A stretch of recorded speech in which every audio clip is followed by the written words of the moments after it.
Baiklah anak-anakku sekalian, sampai di sini ada yang mau bertanya? Silakan seputar tentang pernikahan. Silakan, ada yang mau bertanya? Ayo, silakan.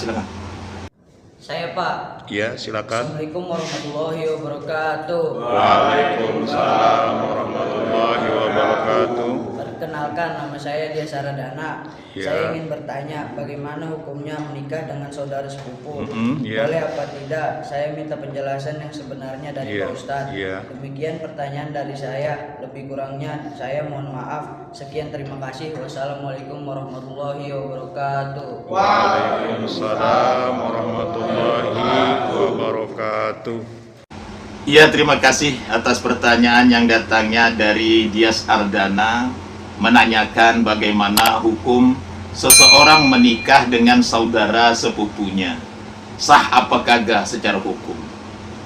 Baiklah anak-anakku, para santri MTS Minhajul Talibin yang Ustadz sayangi, sebelum kalian mengetahui hukum menikahi sepupu dalam agama Islam, hendaknya ada baiknya kalian semua juga harus mengetahui tentang mahram.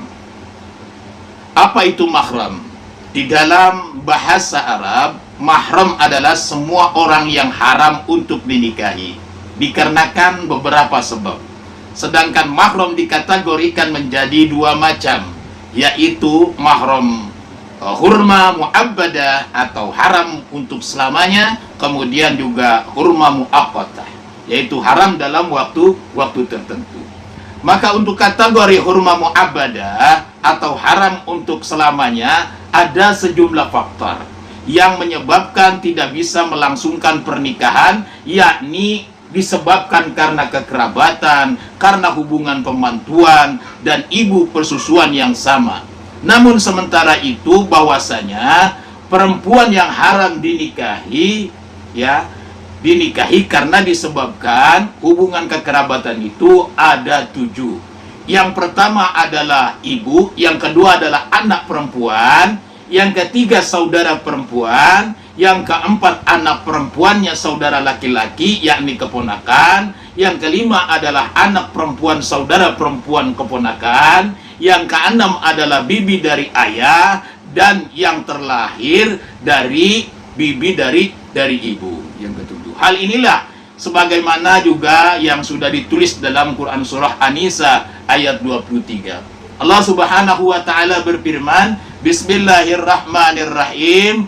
Hurimat alaikum ummahatukum wa banatukum wa akhwatukum wa ammatukum wa khalatukum wa banatul akhi wa banatul ukhti wa ummahatukum allati arda'nakum wa akhwatukum minar radha'ati wa ummahatu nisaikum wa rabaibukum allati fi hujurikum minan nisaikum allati dakhaltum bihinna fa illam takunu dakhaltum bihinna fala junaha alaikum wa halailu abnaikum alladzina min aslabikum.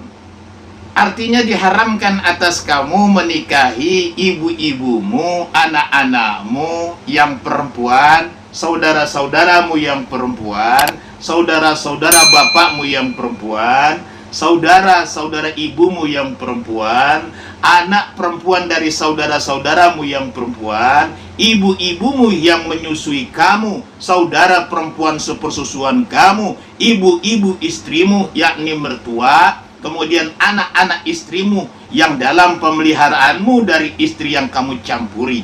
Tetapi jika kamu belum bercampur dengan istrimu itu dan sudah kamu ceraikan, maka tidak berdosa kamu menikahinya. Diharamkan bagimu istri-istri anak kandungmu, menantu, dan menghimpunkan dalam pernikahan dua perempuan bersaudara, kecuali yang telah terjadi pada masa lampau.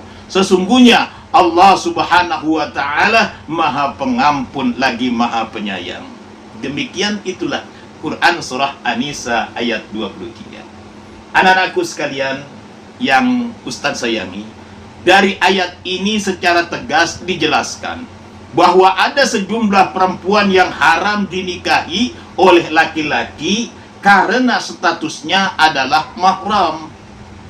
Namun dalam hal apakah boleh menikahi sepupu berdasarkan Quran surah An-Nisa ayat 23, maka Allah Subhanahu wa taala menjelaskan pada ayat tersebut bahwa saudara sepupu masih boleh untuk dinikahi karena statusnya bukan mahram.